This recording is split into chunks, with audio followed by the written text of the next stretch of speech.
This is a report from uptown, from Harlem. Up here, above 110th Street, you enter a very special neighborhood. To the east is the Harlem River and the Puerto Rican. To the west is the Hudson. And on all sides is the color line. And that is what sets Harlem off most from the rest of New York. But Harlem is a part of New York, and when Harlem is troubled, as it has been lately, those troubles may be civic as well as racial. And we are here simply to find out what troubles Harlem now.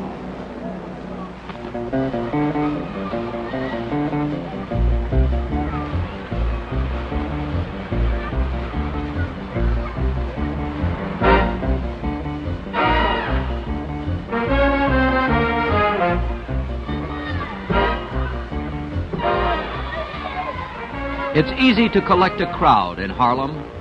You never have to go looking for people. There are at least 400,000 in this neighborhood, jammed into a few square miles of tenements, housing projects, brownstone blocks. A city within a city. It has its own local landmarks, its own business sections, its own special atmosphere. Even during working hours, they spill out onto the stoops and sidewalks.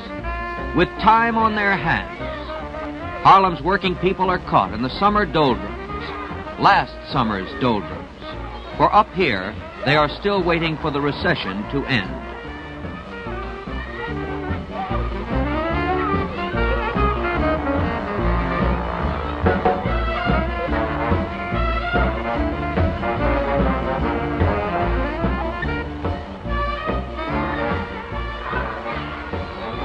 And every evening around this corner, they wait for Lady Luck to come their way.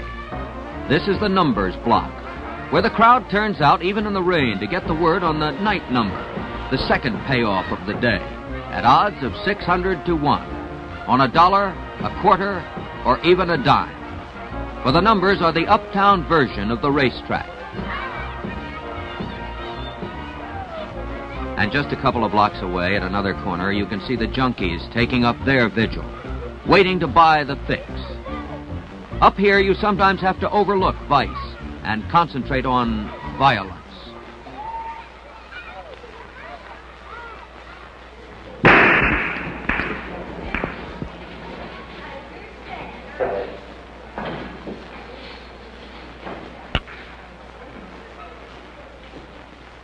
At a local youth club, CBS News correspondent Tom Costigan talked to a couple of young men who contributed to the violence in Harlem. Two former members of a street gang, now gone straight. Well, for fellows who haven't been taken in hand, who haven't been supervised now, what do they do at night? What do they do in the daytime when they're not working, not going to school? What's it like on your block? Well, the only thing there is to do is stick around the block, hang on the corners. If you can get enough money together, buy beers or something, anything for excitement, just to break the monotony. You had some fights too, didn't you? Oh, naturally, yes. What were they about, do you remember? They never had any real reason for just a simple misunderstanding, over-exaggerated, you know. But at that time, you thought it was worth fighting about, huh? Yeah, at that time, yes. Did many of the fellows in the gang, were they armed? Were you armed? At times, yes. Mm-hmm. In this incident, adults were armed. No gang fight, just a street corner argument. But it had an edge to it. Knives were flashed. The police stepped in, and a crowd gathered. It was an incident just as routine as this that blew up into last month's near riot. Up here, trouble is routine. Every week, in just one small precinct, less than a square mile, there are 17 cases of assault, 24 thefts. On the average of almost once a week, a homicide or manslaughter. Not an astonishingly high rate, perhaps, when you consider the population of these few blocks, 122,000 people rubbing against each other. The police are probably no tougher on Harlem than they are on any other neighborhood. And Harlem is not so much anti-police as just terribly police-conscious, partly because there are so many cops around.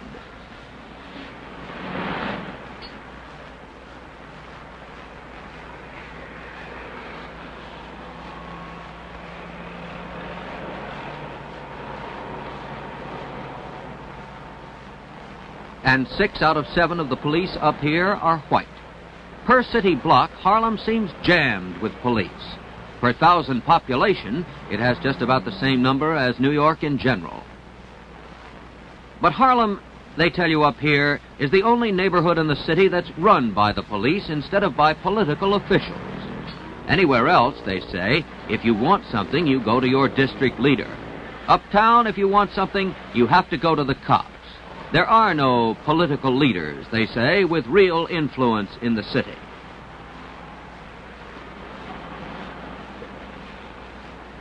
A retired policeman with some observations on his old beat and the policeman's role in it. Correspondent Costigan put the questions to George Weber, a former detective who worked this neighborhood as well as others. He's now a Harlem businessman. Well, Mr. Weber, there has been question raised occasionally about the sending of additional reinforcements into Harlem, police reinforcements, and that has caused in return some apparent tension. What is your thinking on that? Well, I'm not an authority on strategy as far as police just as your own concerned. personal. But I think the more policemen to send up here, the greater attention we'll get. Mm-hmm. And is there a greater... I think it's only be a matter of routine. Mm-hmm. Should be just a matter of routine police work. I say this much, though. They need more seasoned policemen up here. Men that knows the job and men that have previous dealings with colored people and who are interested in the community. Now, another thing that I say that they should have here is more qualified Negroes in executive positions. You mean in business? No, in police departments. That's right. Mm-hmm. Like the desk officers and things. So when the people have an occasion to go into these precincts, they see some representative of their own race. Did you yourself feel any differently when you were assigned to Harlem and then assigned to other sections of the city, white sections of the city? I didn't. As I said before, if you know your job, you can work anywhere. That's the reason why I suggest that as far as the police are concerned, I think the question of bringing Negro policemen back into Harlem is wrong, because I think they're doing a better job now in race relations by being distributed all over the city of New York. But I say that the men that are sent here, they should be screened. They should be experienced men that knows their jobs, and in case of an emergency, they know just what to do instead of waiting around till someone with experience appear on the scene. There are different, let's say, psychological problems to be handled in Harlem? Well, I mean, among the people, knowing the people? Well, in the first place, a policeman appear on the scene. If he is experienced, he can handle the situation right away. He knows just what to do. Whereas a young fellow comes up, he walks up to a crowd, he's nervous, he's bewildered, he don't know just what to do. In the first place, he don't know who to turn to. If there is any such thing as getting information to what actually happened, he's lost. What would you say causes this nervousness on the part of young or immature patrolmen in Harlem as opposed to other sections of the city? The old saying that everybody's afraid to come to Harlem. Uh-huh. And for what reason, I don't know. I say this much. Any people have been coming to Harlem for years and mind their own business, just like any other section. If you go any other part of the city and try to mind somebody else's business, you get in trouble. The same thing happened here. person can come to Harlem every day and every night of the week, take care of his own business, mind his own business. Nothing happens to him. Nothing may happen to the visitor, but for the resident, there's always plenty of action. This is another way to collect a crowd. Just rattle a pair of dice. Even on a drizzly Saturday morning like this, you can always get up a game.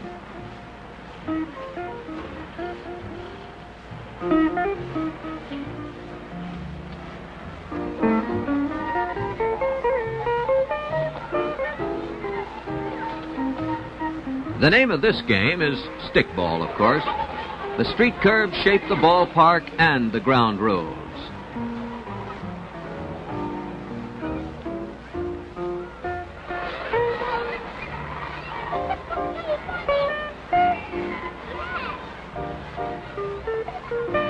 You never have any trouble filling the bleachers. The problem is to keep the spectators and the delivery trucks off the playing field. The outfielder's name, JJ.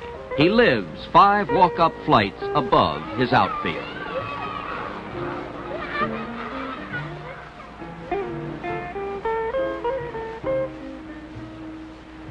Sometimes it seems no matter how hard you run, you're always coming up against a brick wall.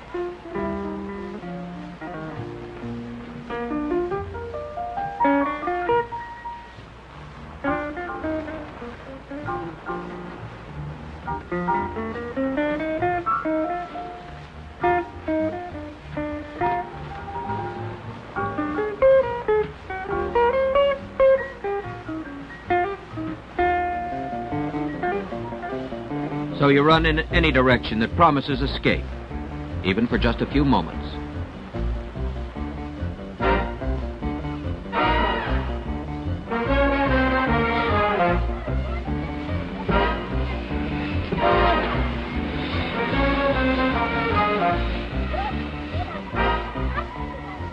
The street gangs have left their mark on this block, this territory, as even the little kids call it. The gang itself doesn't operate here anymore. Street workers from the City Youth Board and the Police Athletic League have been moving into the territory. And they've made some headway.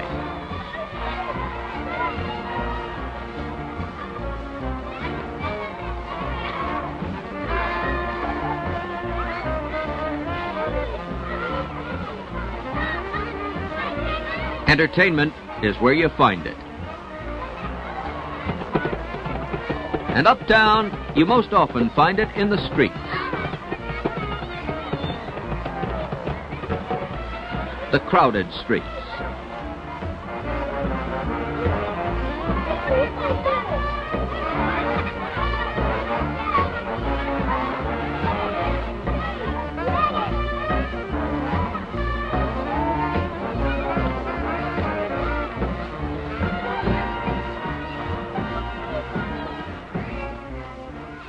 But gradually, the uptown landscape is changing. Some tenements giving way before the bulldozers. 36,000 people in Harlem now live in housing projects like these. But still, that's less than 1 out of 10. And new housing doesn't solve all of Harlem's problems. A new house in Harlem is still surrounded by the atmosphere of the ghetto.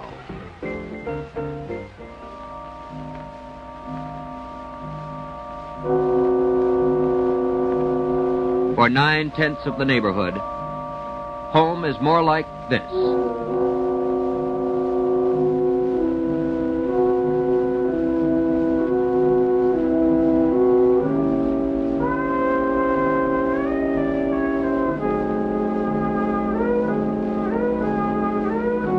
Or like this.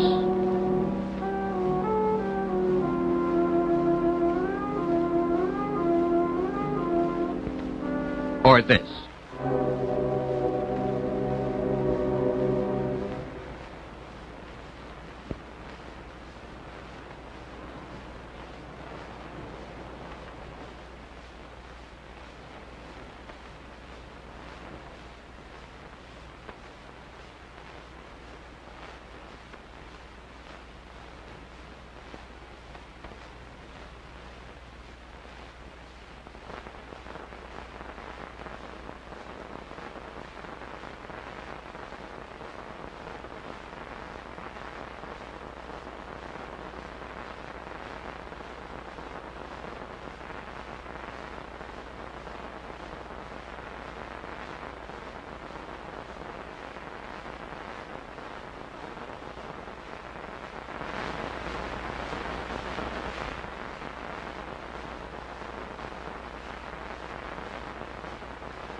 Somebody lives here. His name is Cootie.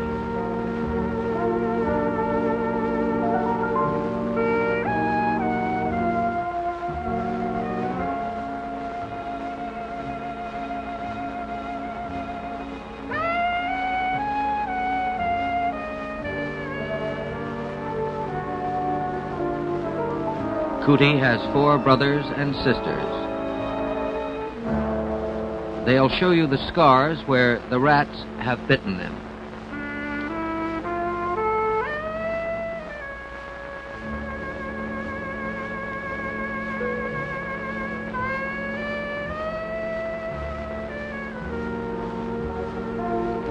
Your first terrifying impression when you come in here is fire trap. And it is. Or was. Just a few days ago, a day or two after these pictures were made, the place went up in flames like a haystack. And Cootie and his brothers and sisters escaped the slum on the shoulders of the city firemen. Escaped this slum and went to live in another one.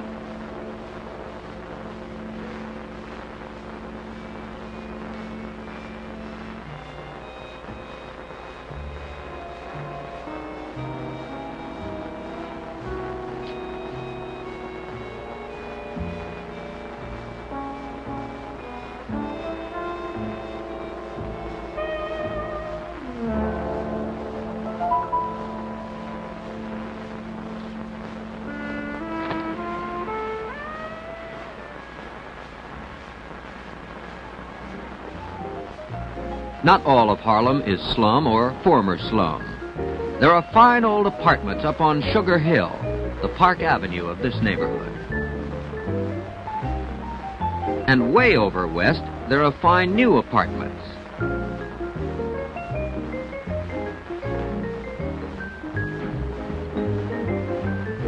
Places where life has the glossy texture of a Sutton place.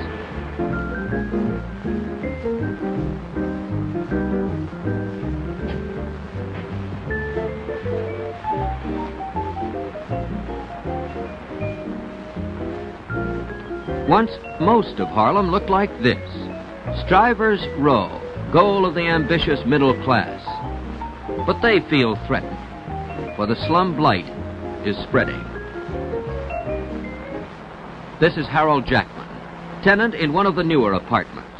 He told correspondent Costigan how the neighborhood has changed since he came here as a boy from England. Well, when I came here, most Negroes lived downtown. And we moved actually from the San Juan Hill District on 62nd Street to Harlem in some years later. Well, Harlem at that time was about 10 blocks, that is Negro Harlem.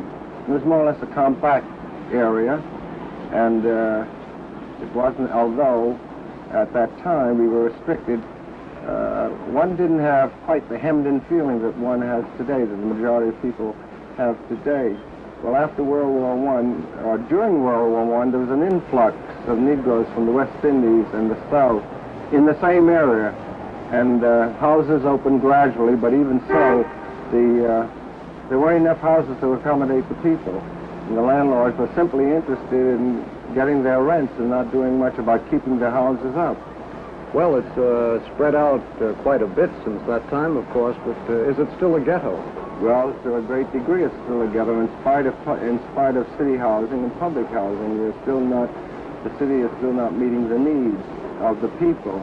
It's still a ghetto in the respect that, although it's quite true there's a law that Negroes can live any place they want, that law, I don't know whether it isn't enforced or not, but actually it's not so.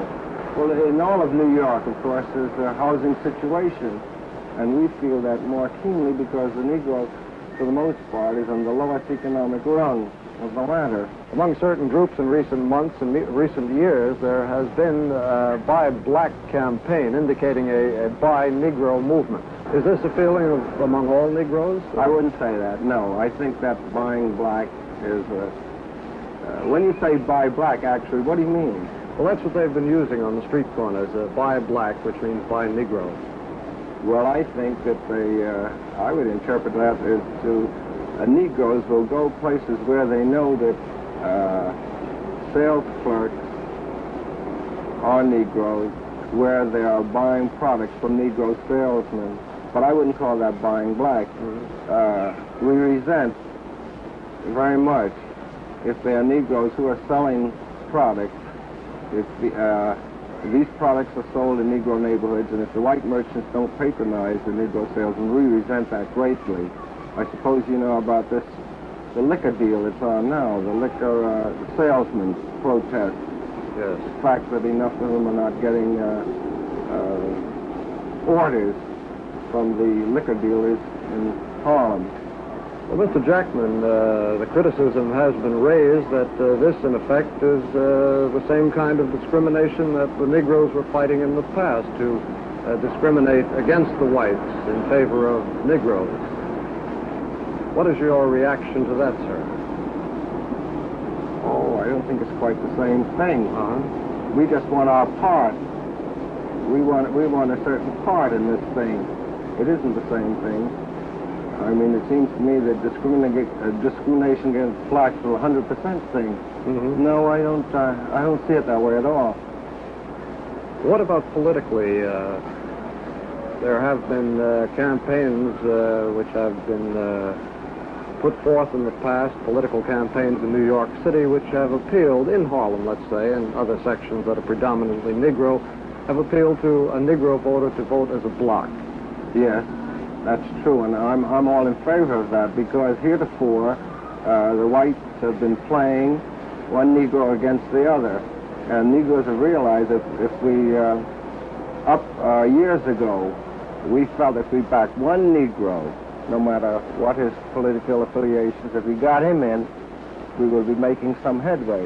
Of course, times have changed, and the major parties have realized that this is the political thing is something to reckon with, and all the major parties have placed Negro candidates on their tickets, but we still feel that enough hasn't been done. We have not been given our fair share in political plums, etc. I think in time to come, if Negroes are represented on all levels of government, then we'll get out of that so-called thinking in terms just of Negro business, and we will have what we are hoping, striving for, integration, because it will, if these Negroes are placed in certain positions and prove themselves, then I think that everybody will cease to think, well, of course this is very ideal, cease to think in terms of race. We have not yet achieved freedom from our slave master. If Africa is free, what you and I should do is study the method by which she attained freedom, reached freedom, got her freedom. What method did she This man preaches in terms of race and against integration. The white man is the enemy. This is Malcolm X, leader in Harlem of a cult that calls themselves Muslims or Muslims. They are a leading force behind the campaigns to buy black. Part of the doctrine of their national leader, a man called Elijah Muhammad. Outsiders call it black supremacy. Malcolm X calls it black heritage or Negro nationalism. It appeals for Negro unity, and it looks to Africa for inspiration. He says African. The Egyptians are African. The honorable, my brother who stood here from Egypt is an African. 2 Africans are back there in the corner. You've got all kinds of shades of Africans, just like you have all shades of us here. Everywhere this white man has gone, he has left his mark. So we're going to...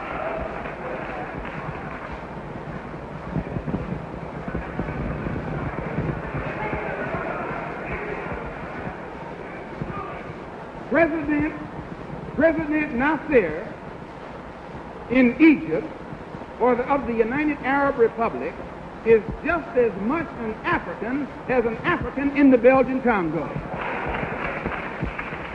And if you don't think so, one of the men in the East that the white imperialist, as you call, or the white European, as you call, or the white American, as you call, the devil, who we call,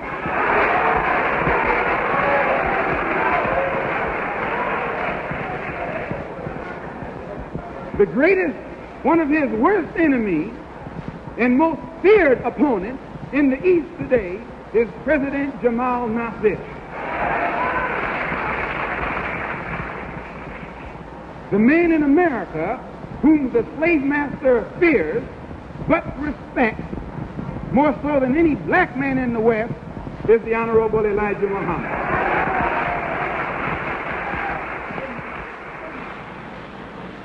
Elijah Muhammad, born Elijah Poole in Alabama, calls himself the Messenger. His Harlem branch, or temple, is in this unimposing building. In other cities, the cult has its own stores and schools. Here, it has only a restaurant. The temple number 7 luncheonette,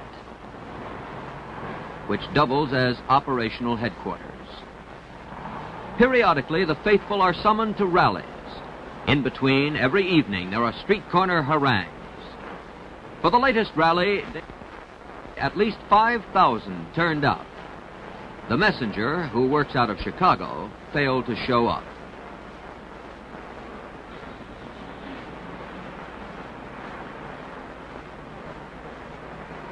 But the hard core of his disciples, the trained bodyguards, stood on duty for hours. Neat, orderly. Courtesy, they say, is part of their creed.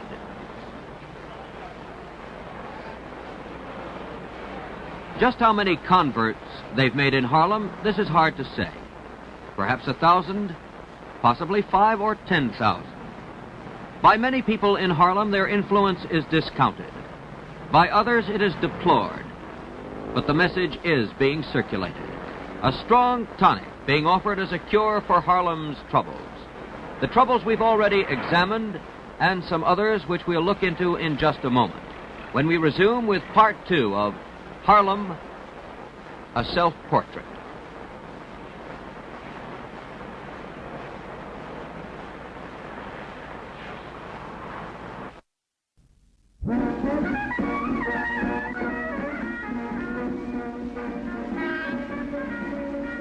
Harlem after dark. The bright lights and the strong beat used to bring white tourists uptown. But in recent years, the color line has sharpened.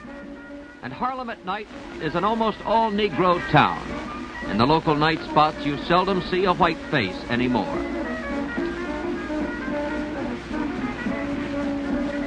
Night and day, Harlem life is chronicled by Langston Hughes. Most of these books carry his byline. He's a poet, folklorist, humorist, and jazz lover. Some of his printed lyrics are being read to jazz in the downtown night spots. As a longtime observer of the local scene, Hughes was asked if there was anything special about Harlem's problems. I would say that there are some problems that are different. The very fact that Harlem is 90% a Negro area brings problems that other parts of the city may not have. The fact that a large portion of our population is from the South, and many of them in recent years, particularly since the war. And sometimes the old problems of the South come up here with the newly arrived people. They bring along some of the deep resentments that have come out of a lifetime of segregation and Jim Crowism, you know? And almost everybody in Harlem, I suppose, like almost everybody in New York, is really from somewhere else originally, you know? I'm from Missouri a long time ago, in the Middle West. But having lived here a very long time, I feel, of course, now that I'm a Harlemite. And I don't believe that our problems are as aggravated as sometimes the magazines and newspapers make out. There have been reports and indications from some sources that tension in Harlem is increasing in recent months. I would not agree with that. Having been here myself in the days when tension was very high, in the days of the Ethiopian-Italian War, for example, in the days of the picketing of the 125th Street shops because Negroes couldn't work or didn't work as clerks in shops even in their own neighborhood, I would say that there's nowhere near such tension as there was then. Then you had the feeling that there might be a race riot, and there was race riots, as you know. Today, I don't feel that myself in Harlem at all. I do feel in Harlem a very deep interest in all of the things that concern the Negro people, a deep interest in Little Rock, for example, a deep sense of shock when Mac Parker is lynched. But I don't feel an intense racial bitterness, shall I say, such as one might have felt here 20 years ago. I myself do not find Harlem an unpleasant community in any basic sense. You walk down 7th Avenue, there are trees down the middle of the street, there are brightly lighted shops and stores and bars and cabarets, and there are people who look happy and who seem happy, and in my opinion, Harlem is basically a joyous community in spite of all its problems, and it's a community that a great many Harlemites love very much, and the fact that sometimes we make a great deal of noise about our problems, well, we hope that they will be remedied, and some of us think that by making a lot of noise about them, it'll make other people think about them, and maybe the ugly aspects of Harlem will gradually begin to disappear, as some of them are. One question about police activity. What is your feeling when extra police, reinforcements are sent into Harlem? Well, sometimes we feel that there seems to be a kind of police invasion of Harlem, in that you see on almost every corner at times 2 or 3 policemen, and many of them are white. Now, I don't believe that we have any right to have any feeling against the white police, because they are part of the police department of the city of New York, as are the Negro police. But unfortunately, Harlem being a 99% black community, when on every corner you see just white police, sometimes the residents sort of feel like, well, we are occupied, you know? And this, I don't think, is the fault of the police department at all, because I thoroughly agree with Kennedy's statement that the police department has to be integrated, that there should be integrated police in Harlem as in other communities of New York. And it's just, unfortunately, the fact that Harlem is a ghetto community, so sometimes this black-white thing reacts adversely for everyone. Is there open resentment at any times against white policemen? Well, only in times of tension, I think. Again, to go back to the Ethiopian War, or I think for a time when there was so much tension in Little Rock, it seemed that there was an increase of police here in Harlem, as if they were afraid something was going to happen here, you see. And most of the police sent here seem to have been white, and many of them seem to have been quite young fellows who, I must say, looked a little bit afraid. There have been certain movements in recent months, again, that perhaps they can't be classified under tension, but let's indicate the movements such as the Buy Black campaign and the proposed picketing of liquor stores in Harlem in order to persuade dealers to deal only with Negro wholesale salesmen. Is this an indication of another feeling, a heightening of the desire to get out, to spread out, to integrate? No, I would say that this is simply an extension of the same feeling that caused the Negro peoples of Harlem to picket shops back in the 20s, in which they couldn't work. I think the basic problems of Harlem, of course, are economic, and the fact that the Negro people cannot get jobs as easily as people who are white all over New York. And in a sense, that is true in Harlem. So much of the business in Harlem is owned by people who don't live here. You see them during the week. You don't see them on Sunday at all. They're just not here. They've gone home to their nice houses up in the country somewhere, or out on Long Island, you see.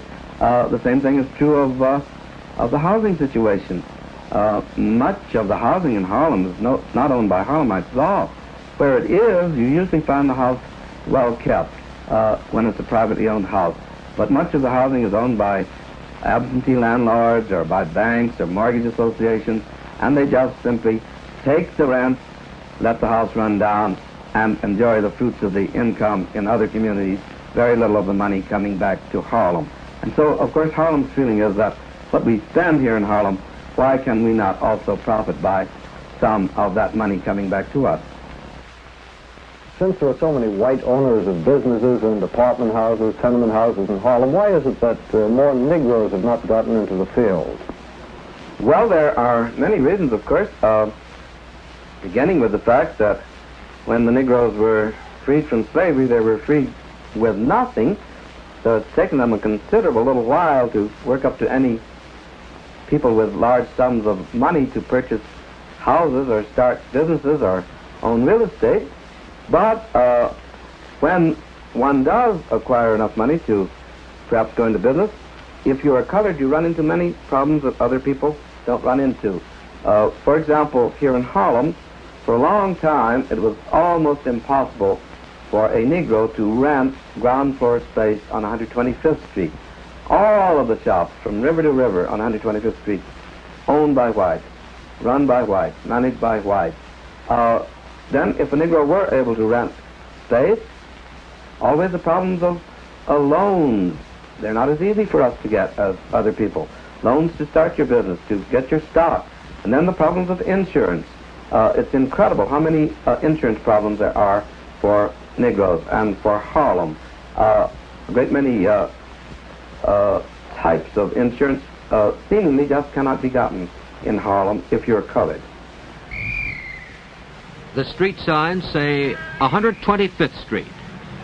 25th Street is what they often call it up here.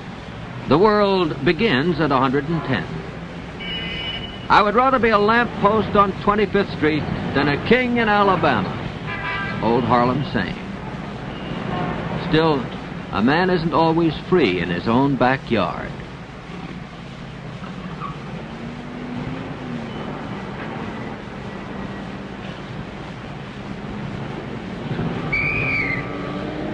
Any man in his 40s can remember when Negroes had to sit in the balcony at the Apollo Theater. Not any longer. He can remember when there were no Negro clerks in the stores right here on the Negro Main Street. There are plenty now. When Negroes just weren't served in some of these restaurants. There's a law against that now. But the color line is far from gone. There is one restaurant up here that represents an important new breach in the color line. It is just about to open with a blast of neighborhood fanfare.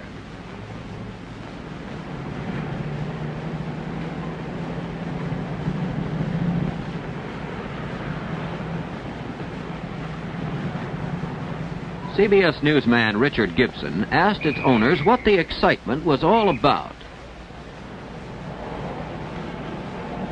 The owners, Frederick Weaver, Gertrude Brown, and Lloyd Von Blaine.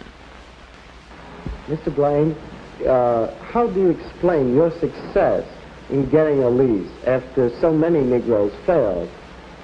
Well, Dick, by hard negotiation and frankness, we told the landlord that we felt that he didn't want to rent us because we were Negroes. And after about several days of discussion, we brought up to him certain incidents that were happening in Harlem, where we felt that we should be given an opportunity to express our talents, regardless of our race, creed, or color, if we had the ability and financial ability and ability to produce, and we wanted to compete with the rest of the merchants on this block, or any block that we might be in, that we shouldn't be denied that particular right. We brought certain documents to him to show him that we were qualified. Do you feel that the landlords, that many landlords thought or think that Negroes just aren't qualified, that they don't know how to operate efficient businesses? That was definitely his indication when we discussed it with him about 4 or 5 days. And we even offered him a binder the first day. And it was unusual for a landlord to not accept a binder when you advertise a store for rent. And he refused the binder. So we brought my other associate in, Mr. Weaver and Miss Brown here.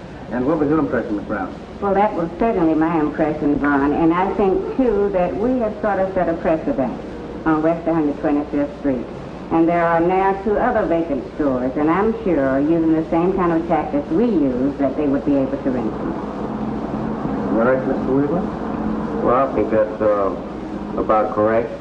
They use various methods to keep us off. They don't tell you that they don't want to rent the Negroes. They usually make their rent so prohibitive that you can't afford to rent. For example, we are paying here for this spot that you can see the same amount of rent that the former tenant was paying for this floor and the floor above. We are paying that same amount just for this one spot. And then after the landlord decided that he was going to rent to us, he changed his mind over the weekend after he had signed the binder with us. And in his lawyer's office, he wanted to break off the lease. He didn't want to rent for 10 years because he thought money would be made, and he had undersold the lease hold that he had agreed to rent this property to us for. But all up and down the street, as Ms. Brown was saying, there are 3 vacant stores in this block now. This store here was vacant 9 months, waiting for some chain store, somebody who lives out of the community to come into it. And what we told the landlord was that the sentiment and the temper of this community is such today that we will not tolerate out of the community business people coming into 125th Street, making the money, when there are people in the community with the same economic resources, the same ability to operate the business successfully, and they're going to give their preference to someone who does not live in the community to come in. And I think through that type of brainwashing, if you want to call it that, we were able to whip him down and let him know that anyone coming out of the community, in preference to us, when we had the first choice on the place, we were the first to approach him about a restaurant, would not be able to operate that business successfully. And I think I speak for the community in that regard. Do you think this had anything to do with the Buy Black movement? Do you feel that at least influenced? I don't think Buy Black had anything to do with it. We're not here to run a black restaurant, a white restaurant, or any other color restaurant. We are here to make money like any legitimate businessman wants to make. If Howard Johnson wants to make it, or use a name, we want to make it too if we have the resources and the know-how. It's not associated with any race or any cult or any type of thing like that. It's the fact that people who live in Harlem have been economically repressed. We cannot expand because we can't get the property in which to rent. And if we can't get the place in which to rent, we can't make money. You know, Fred, Yeah, there are a lot of our personal friends who know us very well, that's right. still do not believe that we have negotiated a lease That's true. on the storefront property on 125th Street, and a lot of times they ask us if we are in the office in the back. Well, just yesterday, one of my good friends who's a newspaper man wanted to know who our 4th partner was. He still believes that there must be some person who is not Negro behind us, that we don't have the money, or that we were not able to by ourselves successfully negotiate a lease on 125th Street. They don't believe it. That gives you an idea, Dick, of how impossible it has been for Negroes to rent on West 125th Street. Well, you just have to walk up and down this street and look at any storefront from Lenox to 8th Avenue and find a Negro who is leasing property in his own right. Oh, he's operating the business. This is the very heart of Harlem, the business center of Harlem. But I understand, Mr. Blaine, that you once operated the same type of business, a restaurant, here in New York, but not in Harlem, in a predominantly white neighborhood. Is that correct? It was in Greenwich Village. And the peculiar thing about it was that we spent several days looking for location. Of course, Greenwich Village is a tight spot for a storefront, vacant storefront. When we did finally find one, we walked in the place. The landlord was there, my associate and I, and he knew we were colored. And he said, "You want to rent the place?" He said, "Sure." I told him what the rent was. We gave him on the spot a retainer, a binder. The next day went back and signed the lease without any problem whatsoever. In other words, you had no discrimination outside of Harlem. There's no discrimination in leasing and no discrimination in taxing. But paradoxically enough, Harlem, the Negro community of New York City, the largest Negro community, is one where you find the greatest amount of discrimination against Negro. Right in this area. Right in here. Most Harlem business is small business, and lots of it is conducted right out on the street. The icy man, the uptown version of the good humor. For a nickel or a dime, you get a scoop of shaved ice and a spray of syrup. 12 delicious colors and one flavor, sweet.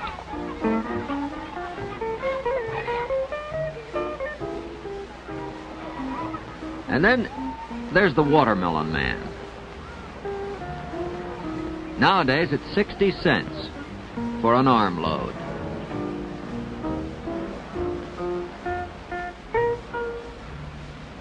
Another familiar street scene, the checker players. But most prevalent of all on every Harlem street are the kids, the school kids. And the scars on the school buildings are just the kind of attrition that sometimes occurs between terms and during terms. Harlem also has new schools, buildings in perfectly good shape. Good or bad, it's not the school buildings that parents are so upset about, it's the quality of education. Community support is being mobilized on behalf of permissive zoning, the right to send your child to a school outside the neighborhood. Parents' groups meet regularly to discuss school problems. And in a beat-up meeting hall the other day, they stayed after to give us their views on this issue and others. A mother of 9, critical of schools. She was asked what she thought the trouble was. A great deal of the fault is teachers. For the simple reason that teachers, if they had a better attitude toward our Harlem children, if they had a more broad-minded attitude that all children are able to learn as they started out, and given a good curriculum, they would be better equipped. Do you say that the attitude of the teachers, or some of the teachers, is not broad-minded? Some of the teachers. Uh-huh. Attitude has a great deal to do with it. Well, you would speak, of course, to your children about their school problems practically every day. Definitely. What do they think, what do they tell you about it? Do they have any resentments? Do they feel that there's something that they want? All children always want something. Children go to school very eager to learn. And I find it regrettable that they're so readily stymied. They start out on the same by comparison to other communities, but quickly you find that they're behind in so many areas. And it certainly isn't the child's fault.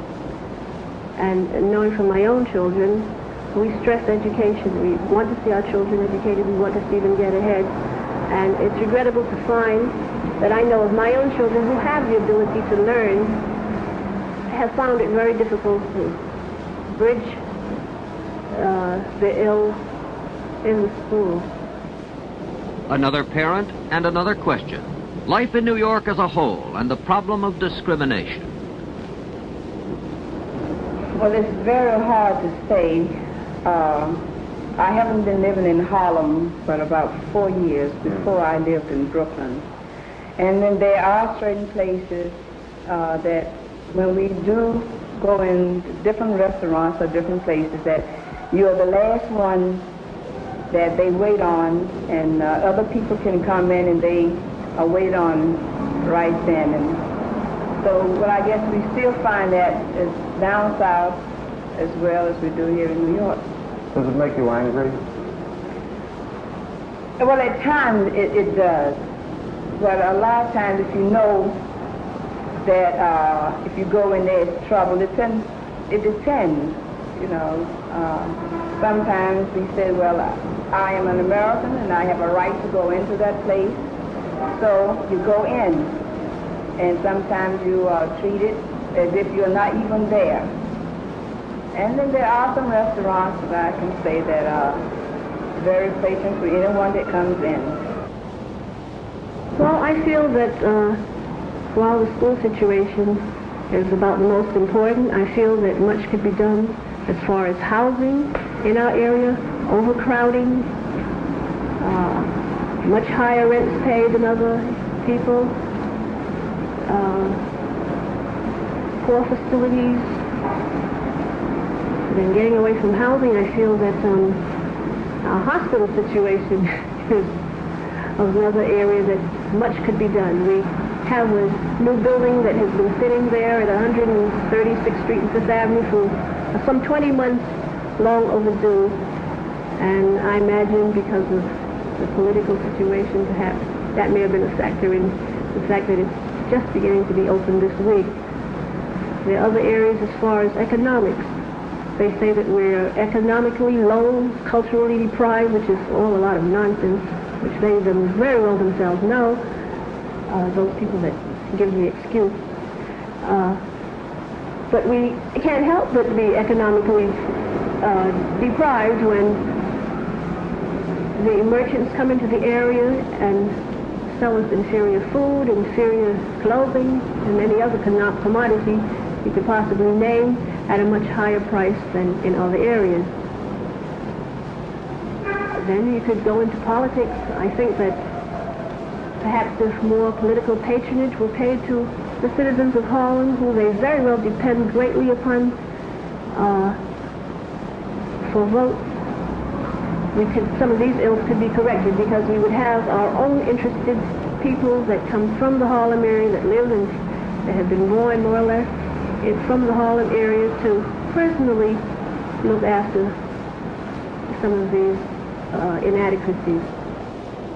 Finally, a teacher looks at the school situation from a Harlem viewpoint.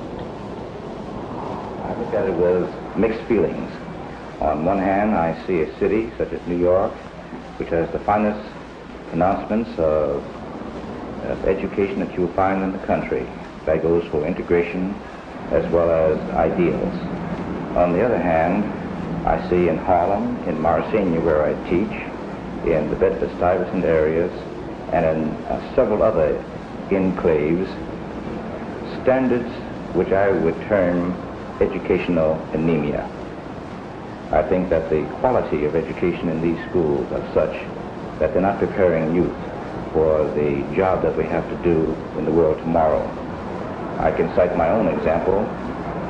I teach at PS2 in the Bronx. I've been there for 12 years. Over those 12 years, we've had perhaps all of our staff to leave, and then leave again, and then leave again. I've seen 3 principals. When I return to school in September, there'll be no principal, and nor will there be one or any of the 3 assistant principals that are attached to my school. I think that these enclaves, or these segregated ghettos, are the basic reason why we have this turnover of teachers. I feel that teachers are not the most important thing, of course, in this whole picture, but the children. As victims of this segregated community, they live in a situation in which health, housing, and schools are below the standards for any American citizen. I think that the curriculum in these schools is such that the Board of Education must take direct action. That this does not require money at all. It should certainly take steps to see that experienced teachers and experienced supervisors are provided so that these children will have equal opportunity with the rest of the children in New York City.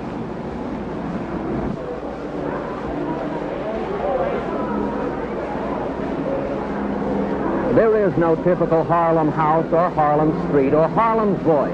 It's a big neighborhood with all kinds of individual differences. But what we have seen and heard is representative of a neighborhood mood, a local spirit. That mood is restless, even angry, about housing. The bulldozers just can't seem to keep up with the decay. About economic conditions. Well, job opportunities for Negroes are greater than ever before, but still, as they say, the Negro is the last to be hired and the first to be fired. And Harlem businessmen complain about discriminatory practices right here on their own home ground. And there are complaints, too, about hospitals, about schools, about sanitation. In city services, Harlem feels it's being shortchanged. The police question, which started the current anxiety, is not a critical one, but it is significant because it points up most painfully the Negro's lack of status as a force in the affairs of the city. What hurts most is that the police are the power up here, The police and not the politicians. You keep hearing that time and again. And the police are run by whites, just as the city is run by whites. Now, what Harlem wants is political leadership to replace that police leadership. That means local men, Negroes in high city positions, men who can translate the needs of Harlem into action for Harlem. The trouble in Harlem, then, is primarily a civic and not a racial one. But the extremists are on the street corners and in the meeting halls, trying to whip this civic issue into a racial one. And as long as Harlem remains physically a racial ghetto, there's a standing invitation to more trouble here in New York. This is Bill Leonard. Good evening.